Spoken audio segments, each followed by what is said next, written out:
তো এখন বানাবো ডিনারের জন্য আলুর দম। পরোটা করা হয়ে গেছে, আজকে পরোটা করেছি। তো আমি একটা কাশ্মীরি আলুর দম নতুনভাবে একটা রেসিপি তৈরি করি, যেটা আগের দিনও করেছিলাম, কিন্তু তোমাদের সাথে রেসিপিটা শেয়ার করা হয়নি। আজকে আমি তোমাদের সাথে রেসিপিটা পুরো শেয়ার করব। যদি ভালো লাগে তোমরাও বাড়িতে ট্রাই করে দেখবে, খুব সুন্দর খেতে হয়, ভীষণ সুন্দর খেতে হয়, একবার জাস্ট ট্রাই করে দেখবে। তো চলো দেখাই কিভাবে করি। প্রথমে কড়াইটাকে গরম করে তার মধ্যে তেল দিয়ে দিতে হবে। তেল দেওয়ার পর আলুগুলোকে একটু লাল লাল করে ভেজে নিতে হবে নুন দিয়ে। তারপর আমি একটা পেস্ট বানিয়ে নিয়েছিলাম, যেটা হচ্ছে আদা, টমেটো, কাঁচা লঙ্কা, শুকনো লঙ্কা আর মগজদানা, আর তার মধ্যে দিয়েছিলাম একটু চীনা বাদাম, মানে সাদা রঙের যে বাদামটা হয়।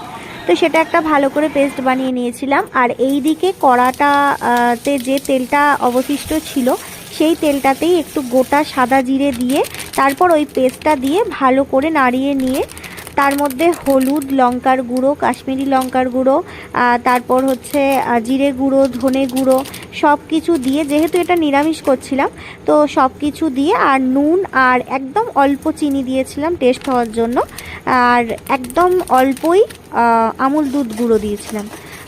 তো সেটাকে দিয়ে ভালোভাবে কষিয়ে নিতে হবে।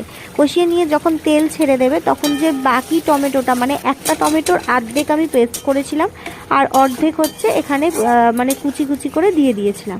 তারপর আলুগুলো দিয়ে ভালো করে কষিয়ে নিয়ে তার মধ্যে একটু জল দিয়ে দিতে হবে, মানে যখন তেলটা ছাড়বে তখন জলটা দিয়ে ভালো করে বেশ ফোটাতে হবে। তারপর ঢাকনাটা খুলে ওর মধ্যে আমি একটু পনির গ্রেট করে দিয়ে দিয়েছিলাম, একদম অল্প, যাতে মানে গ্রেভির টেক্সচারটা সুন্দর হয়।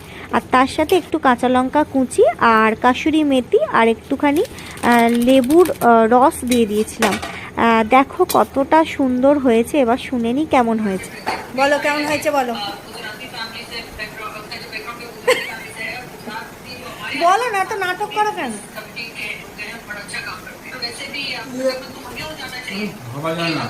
ঠিক আছে, তো নাটক করছো।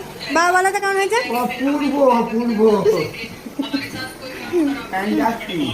না বলো, সত্যি করে বলো। সত্যি বলছি, ভালো হয়েছে তো?